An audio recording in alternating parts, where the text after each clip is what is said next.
We are Pro Cannabis Media.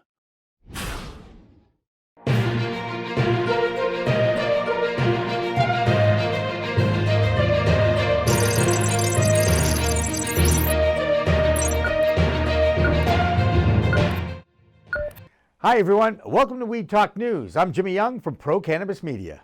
And I'm Curt Dalton from Cannabis.net. Every week, Curt and I get together to talk about the news of the week in the cannabis industry. So all I can say, Curt, is 5 for 5, right? Cannabis did very well at the state level, Jimmy. Not so much at the Senate level, but if at the time of this filming, Mr. Biden appears to have the clearer path to presidency, that's a win for cannabis too. And of course, we can focus on the results of all the states. Were you surprised with the overwhelming results from the cannabis world? Maybe in some of the red states, like the South Dakota getting both passed at once. That's a pretty big swing from 4 years ago. But in general, the rest of them, the coffers are empty, the unemployment lines and the funds are out. The tax revenue is needed. Just like Cuomo said, New York now needs the money. We're doing this.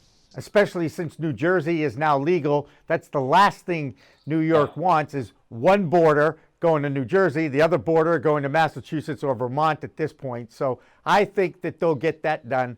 And I got to tell you, having New York and New Jersey on the East Coast along with Massachusetts, I think that'll have a pretty good impact on the cannabis industry, don't you think? Well, I think looking at even the numbers, are we up to about 42 or 43 that have some form of a program, cannabis program, and then I think 15 are rec?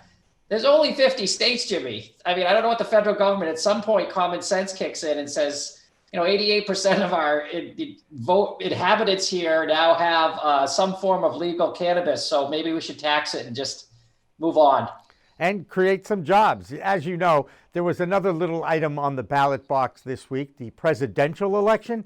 And at the time of this recording, Democrat Joe Biden leads Republican President Donald Trump in the popular vote and in the Electoral College with 264 electoral votes. He only needs 6 more to get to the magic 270, while President Trump is at 214. Now, there are a number of contested states still counting ballots. Curt, for cannabis advocates, though, good news so far, but a tempered result for many Democrats who had hoped for a sweeping change, as you mentioned, in the Senate and in the House, and that has not happened.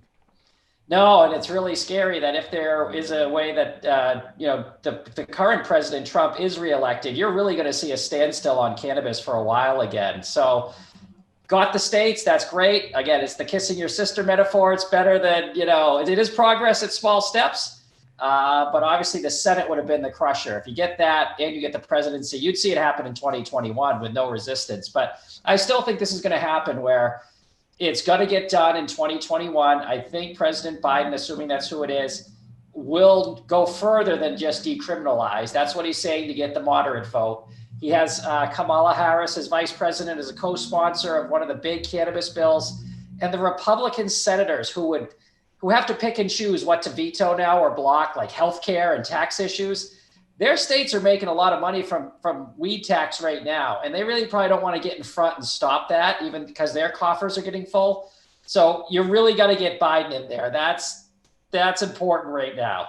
And hopefully, we'll actually get a result, maybe even before the weekend is out. Some are saying as much as another week.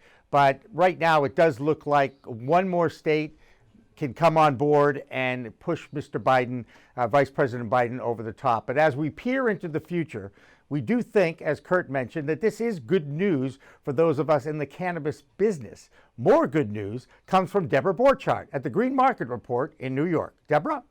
Thanks, guys. While most people were focused on the news of the elections this week, the cannabis industry just kept chugging along.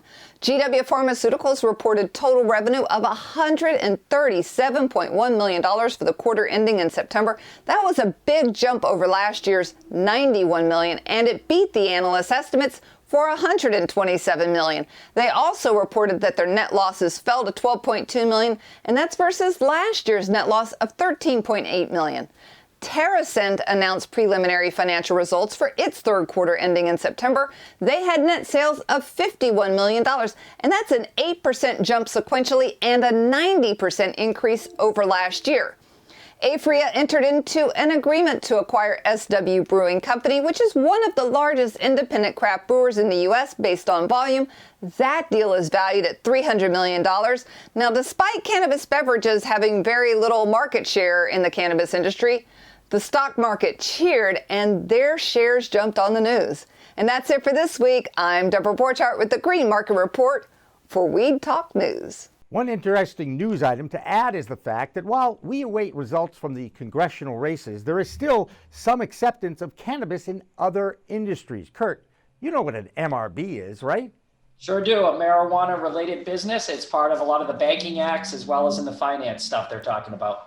And since both our companies are MRBs, one of the challenges we all face is normalcy with anything having to do with finances, the 280E tax code, or retirement benefits for employees. And sure enough, I found one company that has figured out how to offer 401k plans for MRBs, Asset Strategy in the Boston suburb of Natick, Massachusetts. Now, I talked with one of their financial experts on the next In the Weeds. John Gentry is the director of retirement at that firm. And the first hurdle for anything having to do with businesses, of course, that are either plant touching or just ancillary companies is, can you create something nationally that the feds will actually deem legal? Now, Asset Strategy can, but it wasn't easy. So we have the solutions. They're legal. They're in place. There are already quite a number of MRBs who have plans that are up and running and have been for quite some time. So there are solutions. Now, there are also very well-known large national providers in the industry who simply aren't comfortable being first movers. Not only did we run into vendors who simply wouldn't consider it, didn't want to have the conversation, weren't even comfortable discussing it, and, you know, no way, John, not a chance. There's just too many federal potholes to step in, and we're going to wait until everything is absolutely safe, right? So we ran into that. Not only that, we also ran into directly from MRBs where we were suggesting they should install a retirement plan, and they pushed back saying that it couldn't be done. And that's simply because they had tried and they finally gave up, and not realizing that the industry has evolved, the retirement plan industry has evolved to catch up to the cannabis industry, so that, you know, the retirement business can service the cannabis industry. And, you know, it's actually a really exciting time. Wow, that's fantastic news, Jimmy, because anything to do with finance, retirement, and benefits for cannabis companies are a complete disaster right now. So that's really great news to hear that they have a solution for cannabis business. Absolutely. And one international news item we want to share, because we've talked about New Zealand's vote to legalize cannabis. Well, unlike the newest 5 states in the United States, that measure failed in New Zealand. And Curt, wouldn't you know it, their newly elected Prime Minister, Jacinda Ardern, comes out in favor of legalization after the vote. Does that make any sense? No, and that's the scuttlebutt. We did a big story on Germany voting down recreational marijuana as well as New Zealand. And New Zealand's Prime Minister did not announce her affinity for or against till after the vote. So a lot of the pro-cannabis people in New Zealand are a little bit disgusted that if that's what you thought, say it up front.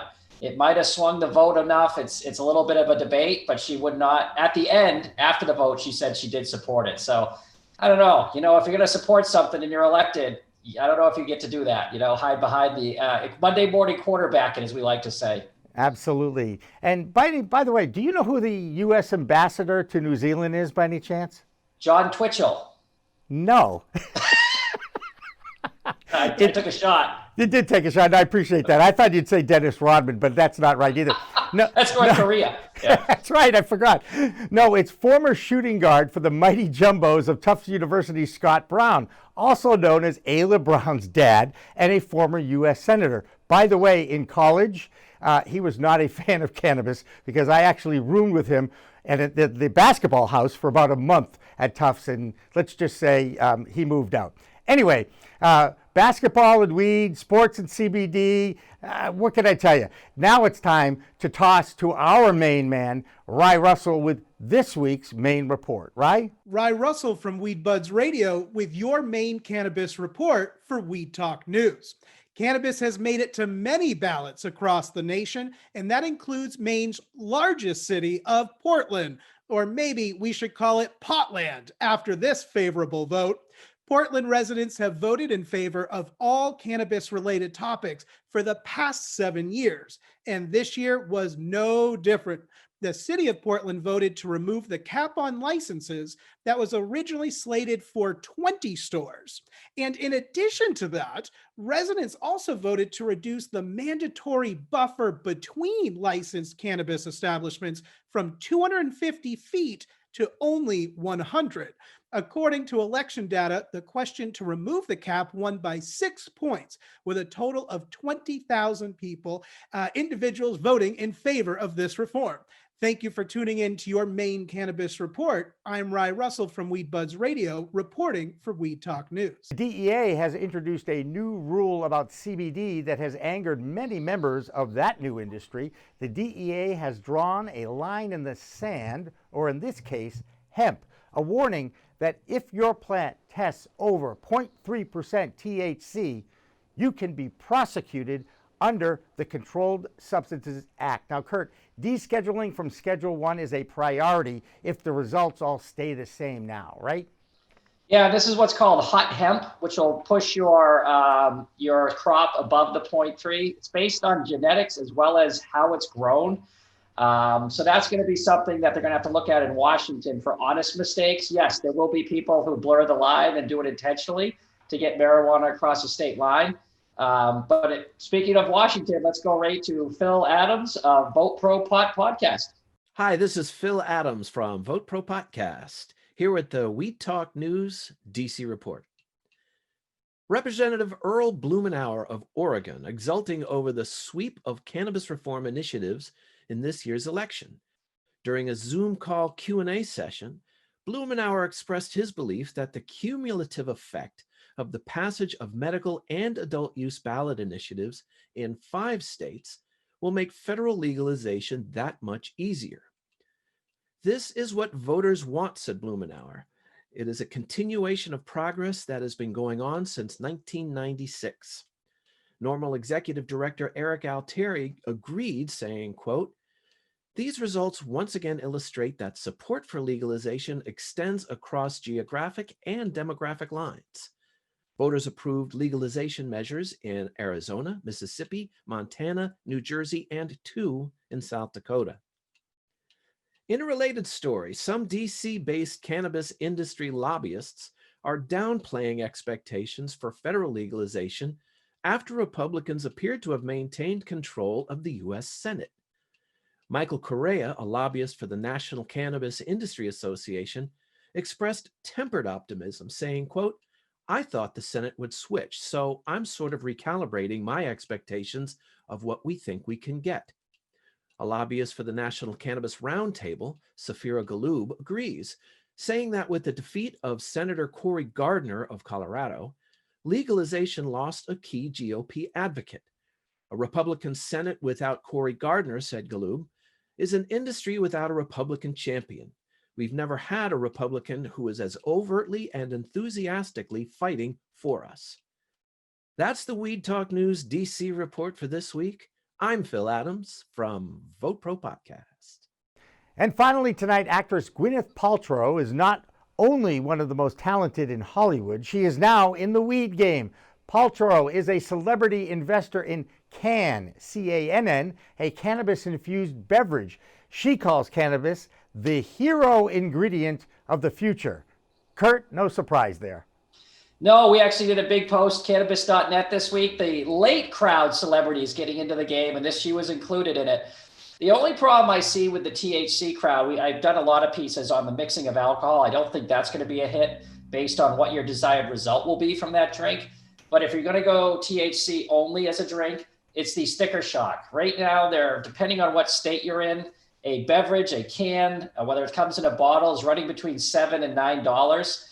around 5 milligrams maybe THC. So that it's a little bit of sticker shock when you go buy a 6-pack. And if you're going to break it down by price per gram or price per for THC, that's pretty expensive right now. And if you drink all 6 of the cans in the 6-pack, does that mean you're ingesting 30 milligrams? There's only one way to find out, Jimmy, and the cameras are rolling. I think this sounds like a show. Maybe down the road sometime, Curt. Great to talk with you as always. That'll do it for Weed Talk News for this week. I'm Jimmy Young.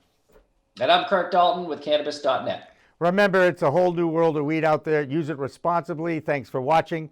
Thanks for listening.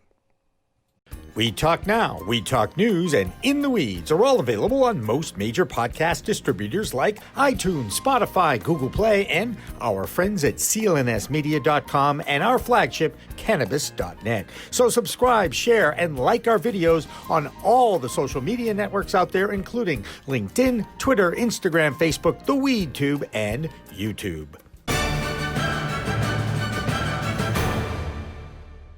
Weed Talk and In the Weeds are 2 productions of Pro Cannabis Media supported by Revolutionary Clinics, one of the top medical cannabis dispensaries in the Massachusetts area, now with 3 locations in Greater Boston, 2 in Cambridge and 1 on Broadway in Somerville. Rev Clinics has a patient-first mission. They will customize your needs as a medical patient with the proper titration and combination of strains, flavors, and products. Rev Clinics, where the patient comes first. We are Pro Cannabis Media.